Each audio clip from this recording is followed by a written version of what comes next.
¿Cómo empezó la vida? El ser humano ha tratado de buscar una respuesta de cómo y cuál fue el origen de la vida desde las cosmovisiones hasta las teorías postuladas por los más grandes científicos. Darwin sostenía que Dios había creado a todas las especies hace miles de años atrás. Hasta el siglo XIX, la mayoría de las personas creían que los nuevos pertenecientes a especies surgían gracias a la generación espontánea, tanto de materia inanimada como otras formas de vida. En 1906, en Francia, un hombre escribió un texto en el que describía un árbol escocés del cual caían hojas.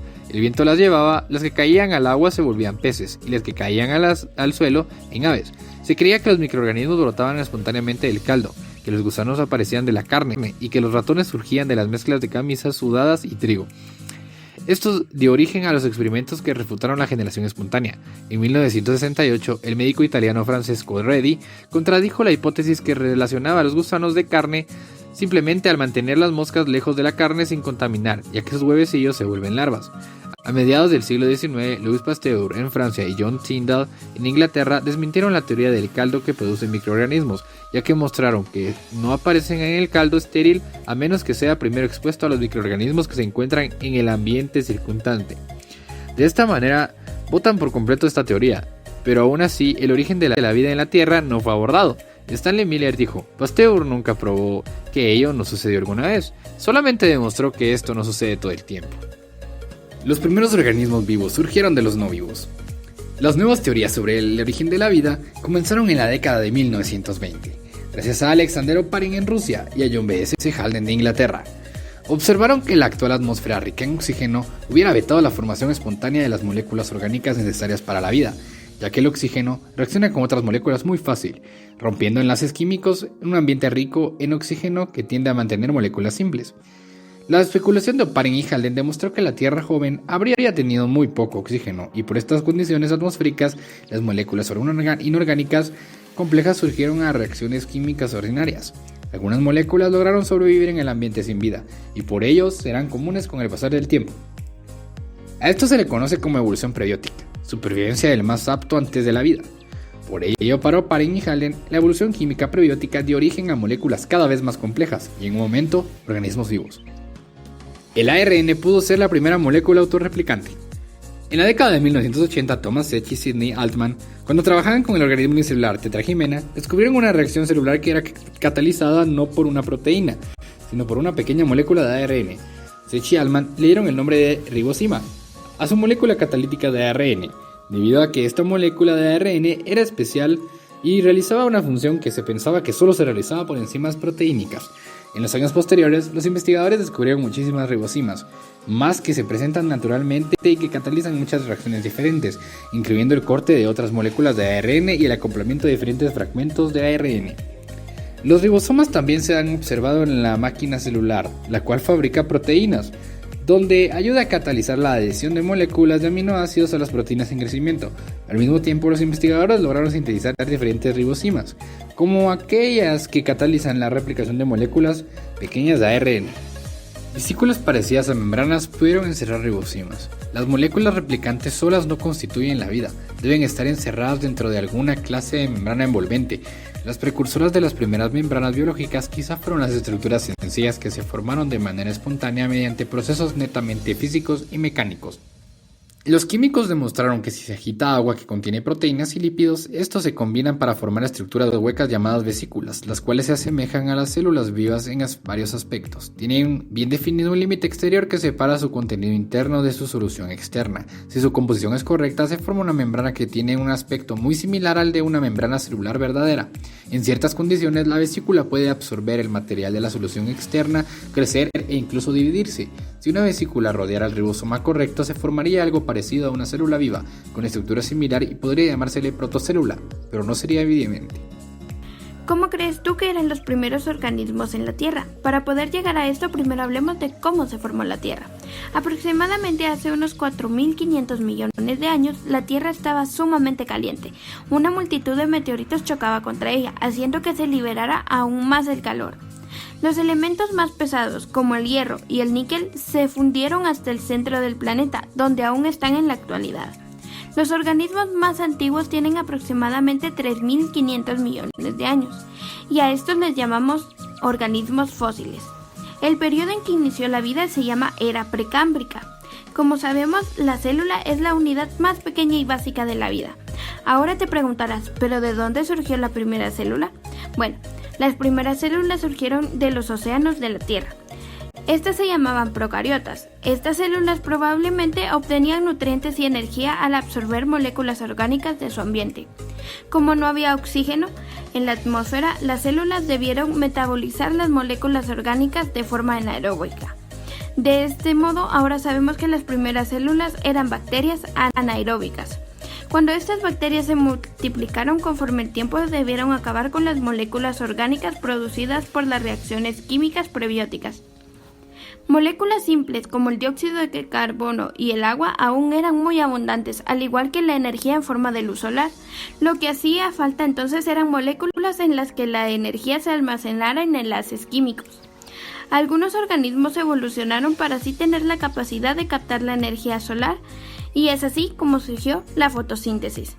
La fotosíntesis convierte el dióxido de carbono y el agua en moléculas energéticas de azúcar, liberando como subproducto el oxígeno. Esto hizo que la cantidad de oxígeno aumentara en la atmósfera hace aproximadamente 2.300 millones de años. El oxígeno puede ser peligroso para los seres vivos, ya que reaccionan con las moléculas orgánicas destruyéndolas. La acumulación del oxígeno en la atmósfera de la Tierra primitiva probablemente exterminó con muchos organismos y fomentó a la evolución de mecanismos celulares. Es así como los microbios adquirieron la capacidad de utilizar el oxígeno en el metabolismo. Esta capacidad no solo les brinda una defensa contra esta, sino que realmente canaliza el poder destructor del oxígeno mediante la respiración aeróbica, para generar energía útil para la célula. Es así como las células aeróbicas tenían una importante ventaja selectiva.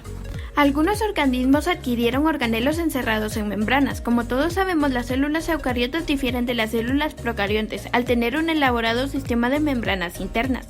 Se cree que hace aproximadamente 1.700 millones de años, un depredador dio origen a la primera célula eucarionte. Te estarás preguntando, ¿un depredador?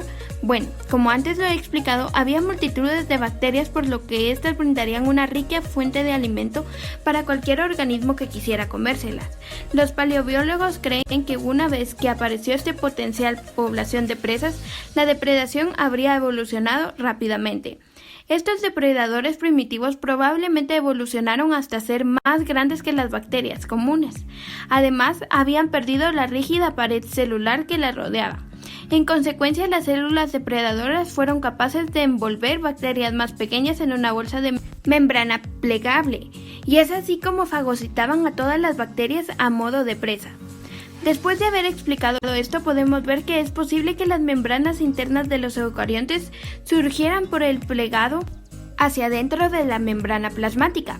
Esto sucede con la mayoría de bacterias actuales. El ADN de los ancestros de los eucariontes estaba adherido al interior de la membrana celular. Un pliegue hacia adentro de esta manera, cerca del sitio de adherencia, se estranguló y se convirtió en el precursor del núcleo celular. Se cree que las mitocondrias y cloroplastos surgieron a partir de las bacterias fagocitadas. A esto se refleja la hipótesis endosimbiótica. Esta hipótesis propone que las células eucariontes primitivas adquirieron a los precursores de las mitocondrias y los cloroplastos al fagocitar ciertos tipos de bacteria. Te preguntarás, ¿cómo puede ser esto? Bueno, supongamos que una célula depredadora anaeróbica atrapó una bacteria aeróbica para alimentarse, pero por alguna razón no pudo digerirla. La bacteria aeróbica permaneció viva y con buen estado.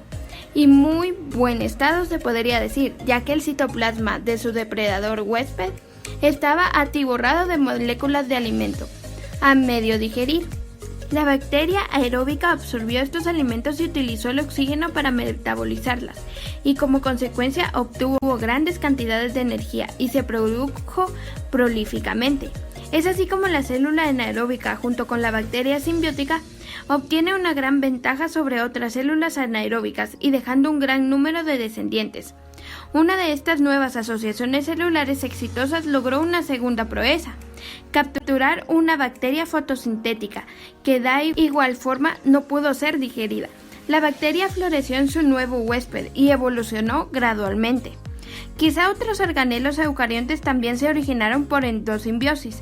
Muchos biólogos creen que silicios, flagelos, centriolos y microtúbulos pudieron evolucionar por la simbiosis. Pero ¿qué evidencias hay sobre esta? Varios tipos de evidencia apoyan la hipótesis endosimbiótica. Una línea de evidencias particularmente atractiva es de las múltiples características bioquímicas distintivas que comparten los organelos eucariontes y las bacterias vivas. ¿Cómo eran los primeros organismos multicelulares?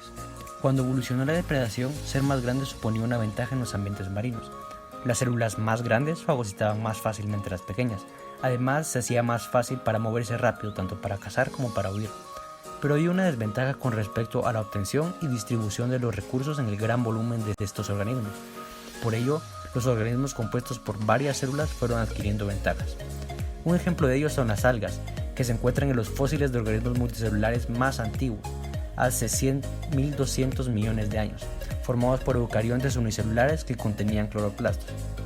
Ser multicelular tenía ventajas. La más importante de ellas fue el potencial de establecerse en aguas muy iluminadas del litoral, a medida que formaban raíces y las hojas flotaban donde recibían mucha luz solar. Años más tarde, la complejidad también llegó al reino animal. Los primeros fósiles encontrados de animales fueron en rocas de Precámbrico. Estos animales invertebrados son muy distantes a los que conocemos hoy en día, pero los que encontramos en capas superiores, en el período Cámbrico, son como moluscos, artrópodos y gusanos, son más parecidos a los actuales. La súbita aparición de tantos grupos de animales que perduran actualmente señala que estos grupos surgieron antes, pero en su historia evolutiva temprana no se convirtió como fósiles. Además, la depredación favoreció a la evolución de la movilidad y de los sentidos mejorados, ya que un sistema nervioso que les permitiría reaccionar de manera rápida y precisa les daba mucha ventaja con respecto a los demás animales. Por eso, entre los años 440 y 410 millones de años atrás, la vida marítima ya tenía animales con anatomías más complejas. ¿Cómo llegó la vida a tierra firme? Después de una existencia estrictamente acuática de 3.000 millones de años, se da la invasión de la vida en la Tierra. Gracias a la flotación, la vida en el mar brinda apoyo contra la gravedad, pero en la Tierra un organismo debe soportar su peso contra la fuerza de gravedad. Las inmensas áreas vacías terrestres paleozoicas representaban una enorme oportunidad evolutiva. Las plantas terrestres encontraron la solución en las dificultades, obtener y conservar el agua y mantenerse erguidas a pesar de la gravedad y de los vientos. Sus células especializadas formaron tejidos vasculares para transportar agua de las raíces a las hojas. Ciertas células permitieron que los tallos permanecieran más erguidos. Luego de que las plantas terrestres evolucionaron y que construyeran fuentes potenciales de alimento, los primeros animales que emergieron del mar para establecerse en la tierra fueron los antrópodos. Actualmente es el grupo que incluye las arañas, escorpiones, ciempiés y cangrejos. Fueron ellos porque poseían estructuras idóneas para la vida en la tierra. El exoesqueleto es impermeable y resiste para sostener a un animal pequeño contra la fuerza de la gravedad. Durante más de docenas de millones de años, los animales terrestres dominaron 1000 pies de 2 metros de longitud hasta libélulas de 70 centímetros. ¿Cuál ha sido el papel de la extinción en la historia de la vida? En la historia de la vida, la aparición y desaparición de las especies es normal, constante e inexorable. Pero la rotación de las especies es constantemente interrumpida por episodios de extinciones en masa, que es la desaparición relativamente súbita de muchas especies en la Tierra. Hace 245 millones de años, por ejemplo, ocurrió el peor de estos episodios, aniquilando al 90% de las especies y dejó a la vida al borde de la completa desaparición. Muchos biólogos evolucionistas señalan que el cambio climático es el mayor responsable de estos episodios y de los cambios en las poblaciones de diferentes especies. Es muy fácil. Si el clima cambia de manera muy drástica en poco tiempo, los organismos que ya estaban adaptados a sobrevivir en ciertos climas no son capaces de adaptarse a estos cambios tan bruscos en tan poco tiempo, por lo que muchos simplemente se extinguen. Aunque también otros eventos catastróficos pudieron causar estas extinciones en masa. Por ejemplo, en 1980, Luis y Walter Álvarez sugirieron que la extinción masiva de hace 65 millones de años que acabó con los dinosaurios fue el impacto de un gran meteorito. Los científicos sugieren que el impacto arrojó tanto material de desecho a la atmósfera que todo el planeta quedó en oscuridad por algunos años. El rápido